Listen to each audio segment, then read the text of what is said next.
Welcome to Nerd Initiative Variant Edition, the podcast where the pages of your favorite comics come to life. I'll be your guide through the world of inks, pencils, and storytelling that shape the comics that we love. Each episode, I sit down with the artists and the writers behind the characters and the stories and the universes you can't get enough of. So grab your sketchbook or pull up a chair because today we're diving deep into the creative process, the challenges, and the passion that fuel the world of the comic book creation. On today's episode, we have a comic book writer who I'm so excited to talk to. He's an Eisner Award winner, a comic book creator, and has written things like The Pitiful Human Lizard, Dazzler, and Werewolf by Night. Please welcome Jason Lowe. Hey, how's it going? Thanks for having me, Megan. I'm so excited you're here. I've been looking forward to this for weeks, and especially yesterday after my review for Dazzler number 4 came out, which was phenomenal. I love that entire run that you made. Oh, thank you so much. Yeah, we just wrapped up the Dazzler World Tour. I can't believe it. I know it went a little too fast for me because I wanted so many more installments of it. No, I agree. I mean, there's only so much you can do in 4 issues. I agree. So to get us started, why don't you tell our listeners a little bit about you? Yeah, I'm a Toronto-based cartoonist. I started out writing, drawing, coloring, lettering, everything on Pitiful Human Lizard, and after that, I teamed up with Chip Zdarsky to work on Afterlift, and we won an Eisner together. And then we followed up with the All Nighter.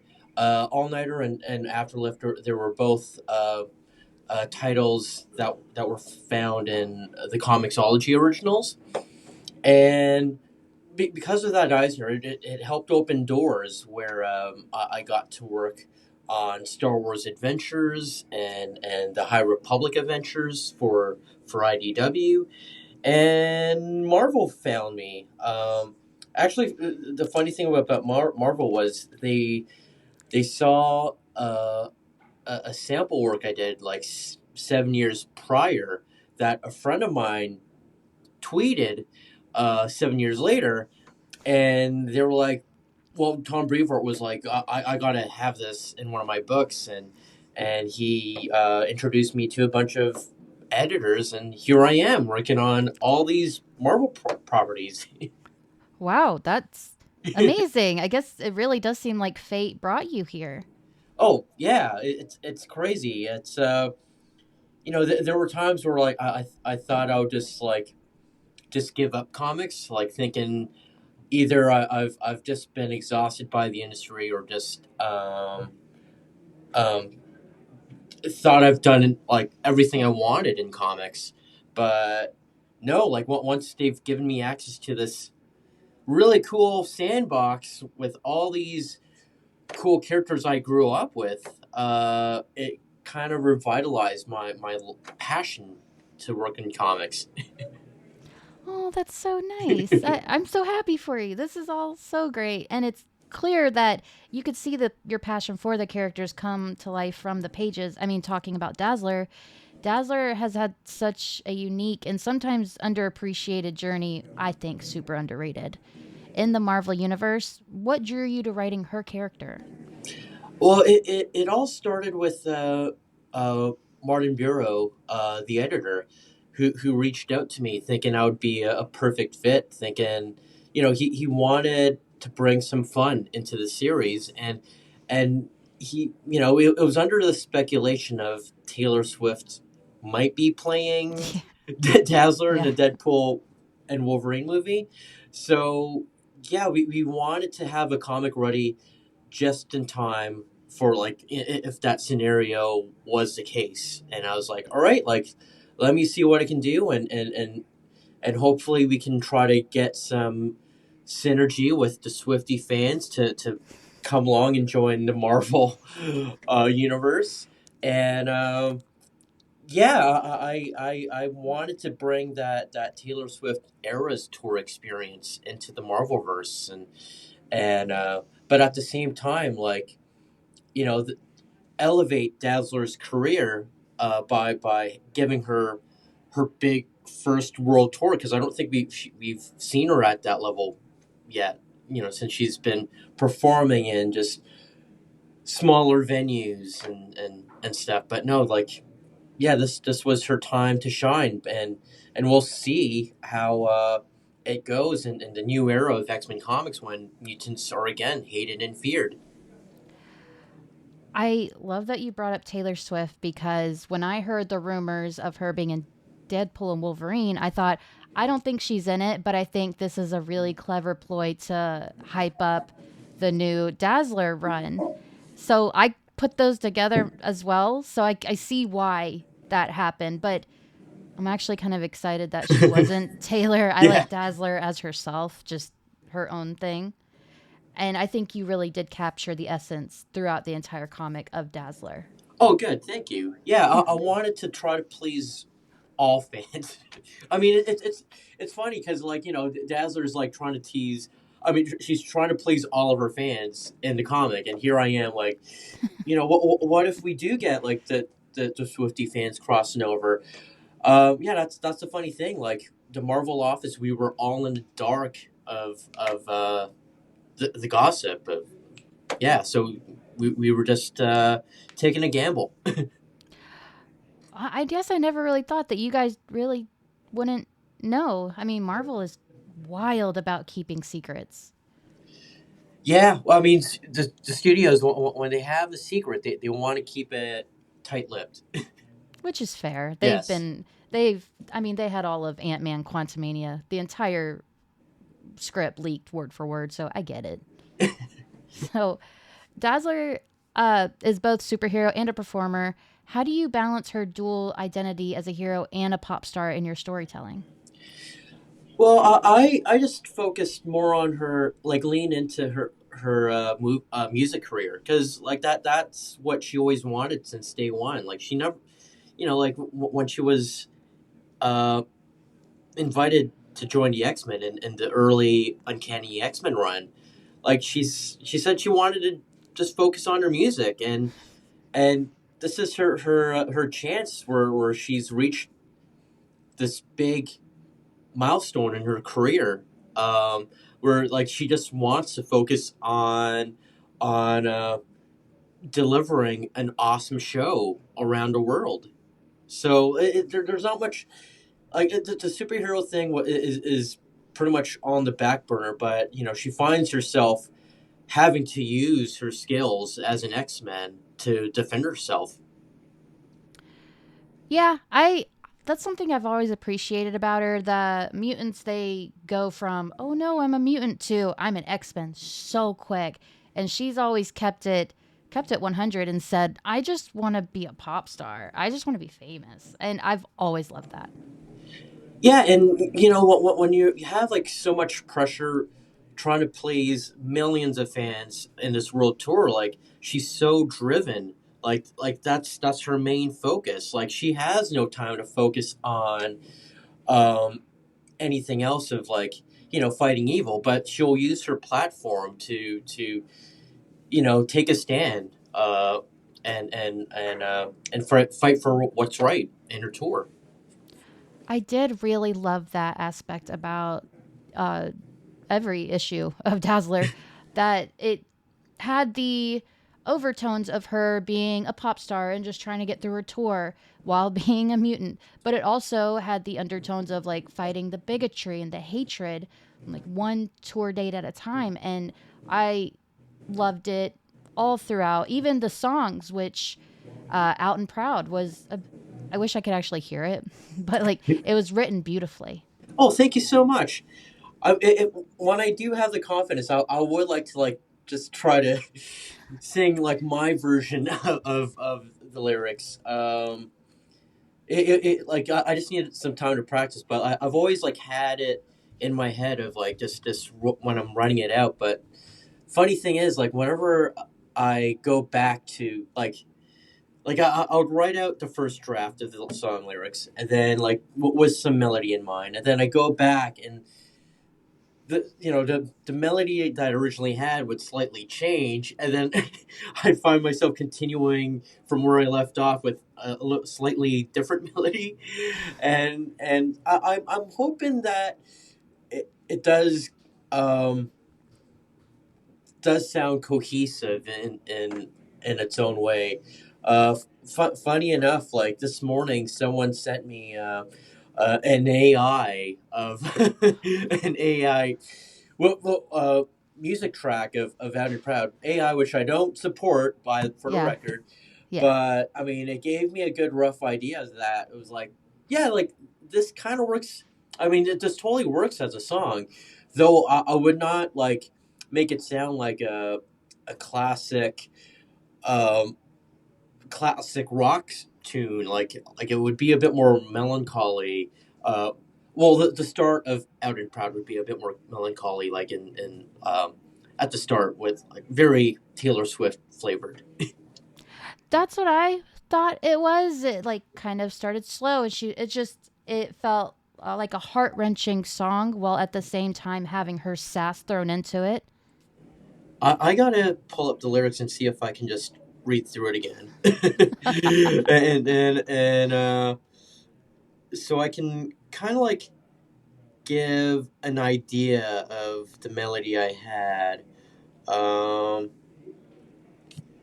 yeah, like Homo superior, they say, with powers beyond compare. But all I wanted was to sing, to dazzle, and to share.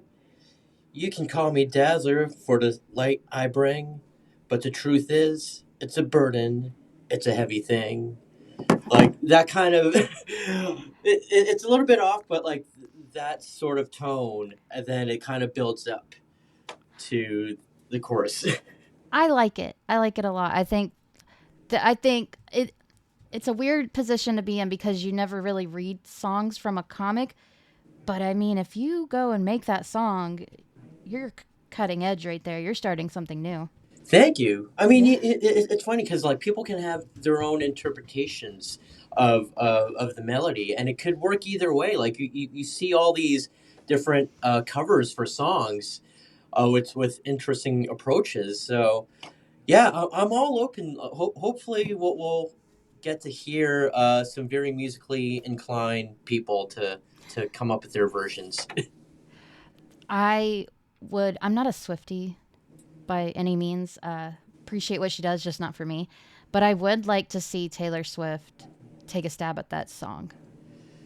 I was like hoping that like if she was going to be in the movie, that like what if like they showed her the comic and they gave her like a 5 minute short on Disney Plus where she can just pick one of the songs and do her own version. I was just fantasizing. Hopefully that could have been a possibility, but Man, that would. maybe one day. It's not too late. It's never going to be too late. She just has to do it. I mean, come on. Just lean into those rumors of her being Dazzler. She might as well. Well, yeah. I remember Ryan Reynolds. He in an interview he addressed rumors and saying like, like she deserves her own feature. And it's like, sure, why not? Sure. He, I don't make the call, but I mean, if Ryan Reynolds has the confidence that, yeah, like, sure, why not? Maybe like a little Disney Plus feature. or something, special Something. presentation, really Exactly. anything. So, how do you approach writing a character like Dazzler who has both extraordinary talents and powers and very human vulnerabilities? How do you make her relatable to readers? Sorry, repeat that question again. I realized it was probably two different questions right there. So, Dazzler, she has extraordinary powers, extraordinary talents, but she's also very human with vulnerabilities outside of her mutanism. How do you try to make that relatable to readers? Uh, I mean, I think that adds to um, like how she was originally written in the first series. It's very down to earth, very relatable. Like she's just aspiring singer that's trying to get through the hustle and bustle. It reads like a soap opera. That's what I try to go for. Like lean more into the drama of things. That way, um, we can just focus on like what's on her mind during these Right. stressful times of preparing a tour and all. And like does she need a pivot when things go unplanned, like the anti-mutant rallies that are going on outside her shows. um it's it's sorry, I almost lost my train of thought. It's okay.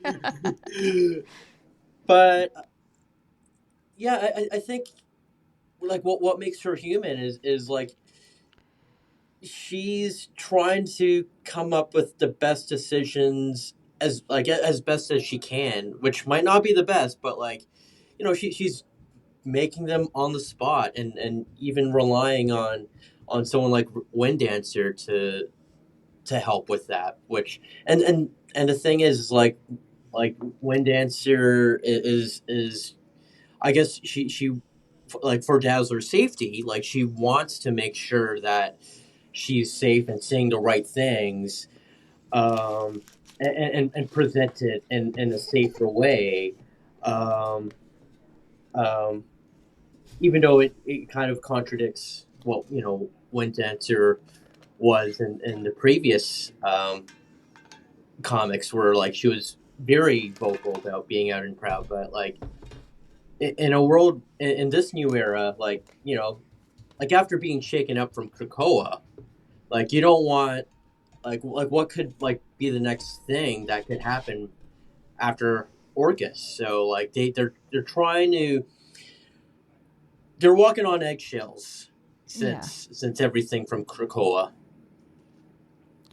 Yeah, I see that in most of the From the Ashes line. You saw it with Wind Dancer. You kind of saw it with Domino.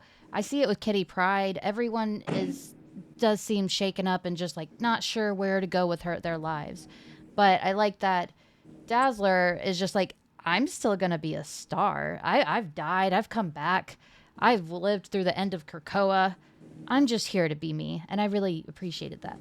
And especially when like she's dropped an album and there's a lot of people that are loving it, and she's like, I gotta go out there and be me, and just and entertain these fans, because it looks like there is a lot of traction for it. Yeah. It, I mean, even in our world, there that would do really well, especially with the current climate of how people feel these days. I think that would be very, very relevant to now in our world. Oh, for sure, 100%. And we see pop stars that like either just remain quiet and just not Yeah. even take a stance, um, and you see their popularity still like remain strong, Hmm. but at the same time, it's questionable about like what is their stance on some of these real world issues. And there are some people that like Dua Lipa, who believes like we that there should be a free Palestine, and is getting some backlash from her Yeah. fans because of that. It's hard to win when you pick a side. Even when you don't pick a side, because Chapel Roan said she didn't like, and not to get political, but didn't like any political options she had, and she got nailed for that too. So it's like, if you comment at all, you're gonna lose fans. If you don't comment, you're not gonna lose as many fans, but people do look at you differently. Exactly, absolutely, It's it's such a hard position to be in. It's I'm very. I'm glad it's not me. I'm good. So, Dazzler's powers involve light and sound. How did you approach writing scenes that highlight her abilities in creative ways, especially with her dynamic power set? Yeah, I had to go through her. Definitely go through like her trading cards to look at her like more of her abilities, as well as the Marvel fandom wiki. Um, to see what else she can do with these powers. So I can just try to use them creatively as best as I can, or have her use them creatively as best as she can. Um, but yeah, it's like she can make force fields out of her her light energy. She can make light shards. She can do all sorts of things, which is pretty neat. Um, Besides making her own light show for the for her concerts. Um, yeah. I liked how you used them. Like I said in all my reviews for on nerdinitiative.com for those who want to read, um, that the artwork I think really embodied Dazzler and showing how they used her powers within in the comics. It felt so natural and authentic, and it just flowed so well. And that's all thanks to Rafael Larreiro, who makes it look so beautiful. Yeah, Yeah, I was so happy with that pairing, and to find out that this is his first Marvel work, and he gets better and better every issue, and by the time yeah, when I got to like issue 3 and seeing her use her powers against the lockbots, I was like, yes, this is the action that I want to see. Um, like we haven't seen that kind of action until like issue number 3, and he really brought it. It's so much energy, so much um, adrenaline. It feels like a really cool anime just reading it. yeah. I agree. We didn't see that action until the third because you had her manager and her security telling her no powers at the concerts, keep everyone safe, all that. And then at the third one, it's like she didn't have a choice. And then the artist, Raphael, is much like Dazzler, where he was just unleashed, where he got to unleash his talents in the third one, and it showed so well.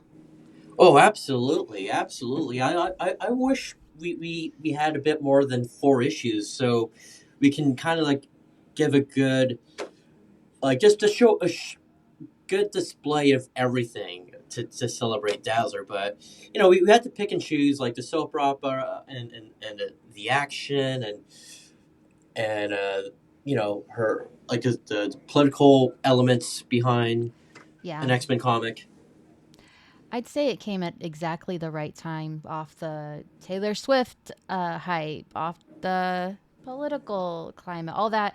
It just worked very well at that point in time. Oh, I totally agree. Totally agree. We needed stuff like this especially during from the ashes. Yes, I agree. And I like that it really wasn't connected to much of anything in From the Ashes until the end when the NYX crew showed up, which I really, really liked that crossover because I was reading NYX too. And I thought it was really sweet. Of course, Kamal is a fangirl. It was really nice. I was I was just excited to be part of a crossover within this, and it's funny because like me and the X writers were on this Discord, and that like as we were establishing our respective titles, we were planning like some soft crossovers, and you have X-Men and Uncanny X-Men having their rate of gray milk, and then like me, Jackson, and Colin, like we were like, well, both of our characters are going to be in New York at the same time in December. Let's do something. Oh, wow. So we can be part of this crossover, and it's funny because like we're in the month of December, and it feels like every title is tied in with Yeah. another series. Which I really like. I love when they cross over. Those things are just like it's just such a guilty pleasure. I guess not guilt, just a pleasure. I didn't know that's how it worked. That you guys have like a Discord and you're like, oh, this will work with you. I don't really know what I thought happened, but that wasn't it. It's almost like an episode of Drag Race where like like when you're being paired up, and then like you have like like two, three stragglers that are not paired. And it's like, well, maybe we can do something, and here we are. That's really cool. I like that you guys all work together like that. It makes it, I don't know, it makes me love From the Ashes even more than I already have. It just feels so intertwined with each other. Oh, absolutely. Like, yeah, we want to, since we are in the same sandbox, we want to like make sure like there is this connection and it's all part of the same universe. Yeah, I think you guys do really, really great with that.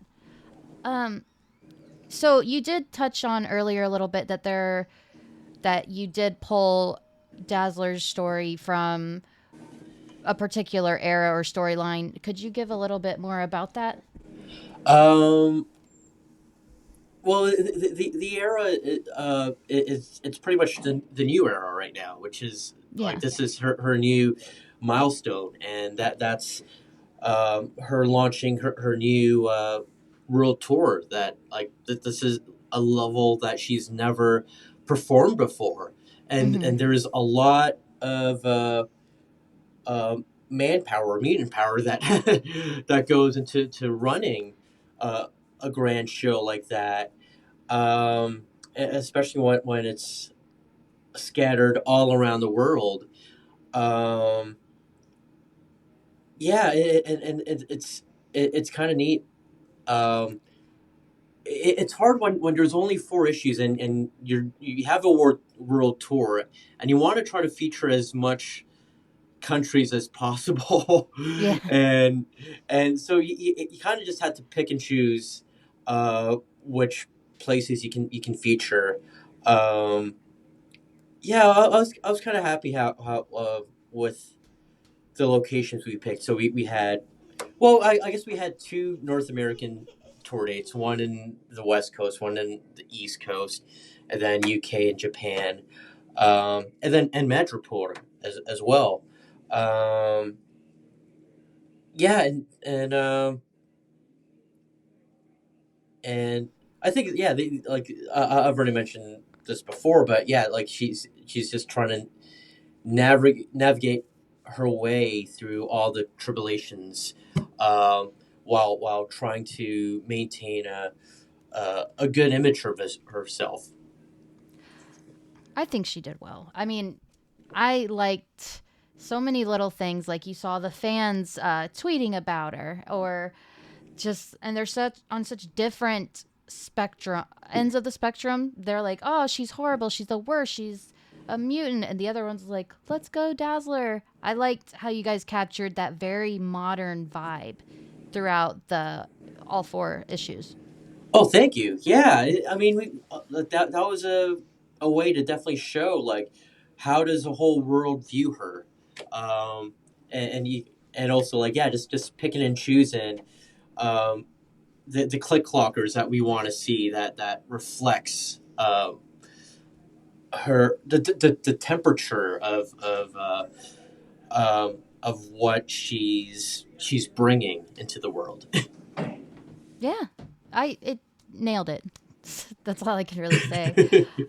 So in the run, did you want to explore how Dazzler's powers and public persona impacted her relationships with other characters in the Marvel universe, such as her security team, which was stacked, by the way?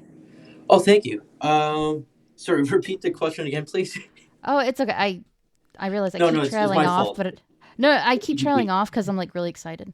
Um, so did you, when you first started writing it, did you want to explore how the Dazzler's powers and public persona impacted her relationships with other characters in Marvel, such as her security team? Like their dynamic now that she's out being a superstar.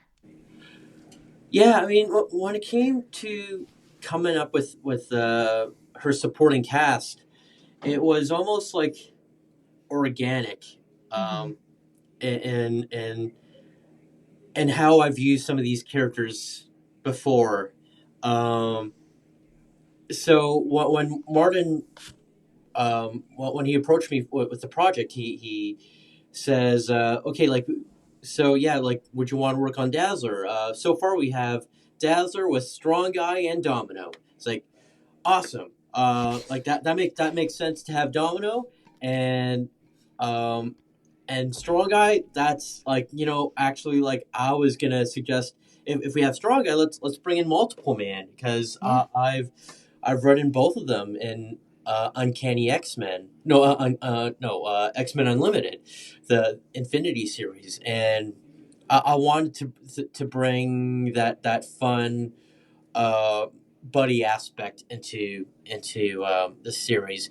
But even though, like, this is Dazzler's book, like, she is the lead character, like, it had to be toned down, but, like, it was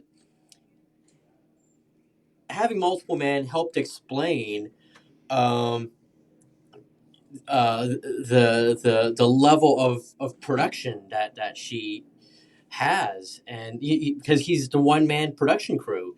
Yeah. And so I felt that was just a no brainer to have.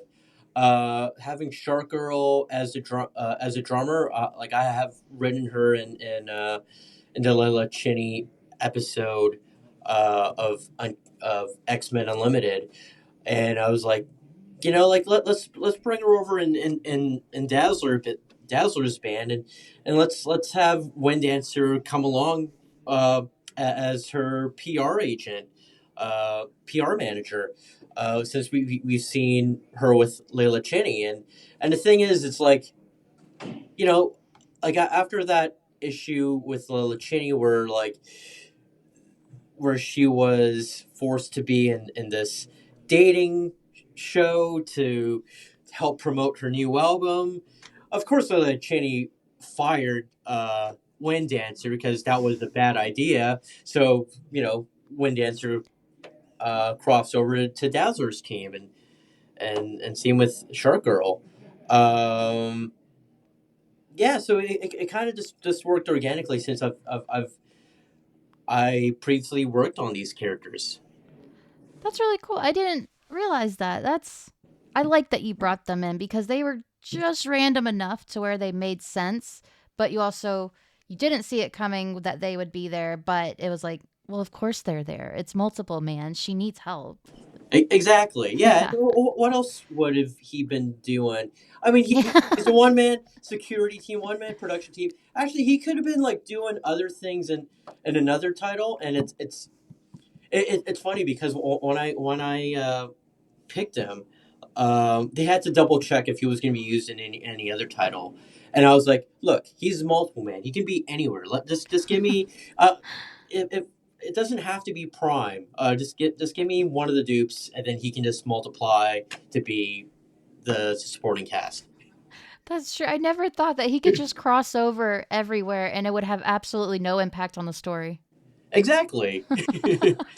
They all have their own personalities, or just a sub segment of his of Prime. Hmm. That's awesome. So what do you want people to take away from this Dazzler run? um, Hopefully that, like, a celebration of Dazzler. Like, here she is, like, she's reached this milestone, and we've got five original new songs, that hopefully that fans can play around with, and come up with their own renditions of her song, um, and and hopefully, like, seeing that she's much more mainstream now, that in the 616, that you'll see all of her posters, like, show up, no, in any country in the world. Yeah, I just saw oh, I hope I'm not wrong. I believe it was Gwen Stacy and Stephanie Phillips' Ghost Spider run wearing a Dazzler shirt. And I was like, oh, look at that. Yep, yep. I love those little things. But as we wrap up, is there any projects we should keep an eye out for if you're allowed to say anything? Well, we saw at the very end of issue 4, that she's got a new gig. and Mm-hmm. that's going to be coming out in April. Um, Yeah. and yeah, I mean, I already sent the script, and it's going to be lots of fun. But at the same time, um, it's also a bit of a we get to see a little bit of the aftermath of from the world tour. Like, how has she been doing Yeah. since that last show? Um, Yeah, she's got to feel cheated out of her world tour. She goes, yeah. world tour. She got like 4 spots. And we think that she's held it together Mm-hmm. since the very end. We'll see.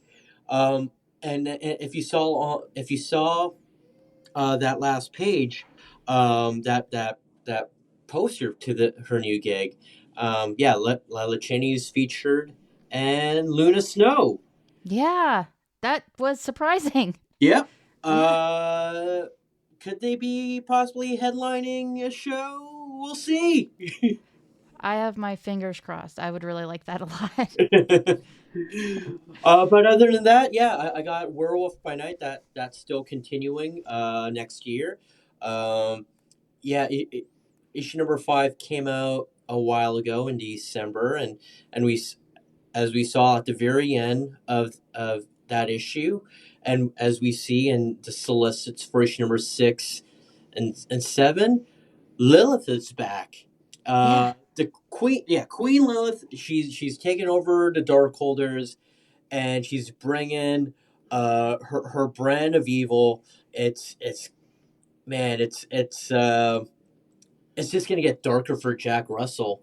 I'm sorry, it's just gonna get darker, and the horror is gonna be turned up, way up. Lots of blood and gore. Um, yeah, man. I can't wait for people I'm to in. enjoy. I'm into it when it gets darker for Jack. I don't know why. It's just funny for me. So I loved everything you've done. You're doing amazing. And can you tell our listeners where they can find you and where they can keep an eye out for your next project? Yeah, you can find me on just 2 social media websites now. Oh yeah. Jason Lowe makes comics um, at Instagram, and I'm only Jason Lowe on Blue Sky. Oh, I The love first blue. Jason Lowe with no numbers. I do enjoy Blue Sky. It's Yes. a really nice area, nice vibe, I guess, of the comic community. It's a nice positive vibe. I'm enjoying it. It's very relaxing. It's I'm not I haven't been doom scrolling, which is great, and I found myself taking enough breaks from it and just popping in for a few seconds to go, oh, this is a nice, lovely place, and then get back to work. I completely understand that. Sorry, my daughter walked in. She's not very pleased. Um, you're okay. So, thank you so much for being here. It was an absolute pleasure. I love talking about what you're doing. If anyone hasn't picked up Dazzler yet, it's never too late. Pick it up. You're going to love it. Just come back and thank me because I know you're going to love it. Thank you for having me, Megan. Of It's been a lot of course. fun. Yeah. So, please feel free to stop by anytime. Wherever you are listening or watching this episode, check the show notes and you will see the links to where you can find Jason Lowe. Thanks for listening to another episode of Nerd Initiative Variant Edition. You can catch all the comic book, TV show, movie reviews on nerdinitiative.com. Wherever you're listening or watching this episode, click that subscribe button so you won't miss any new episodes. Thank you so much for listening and have a marvelous day.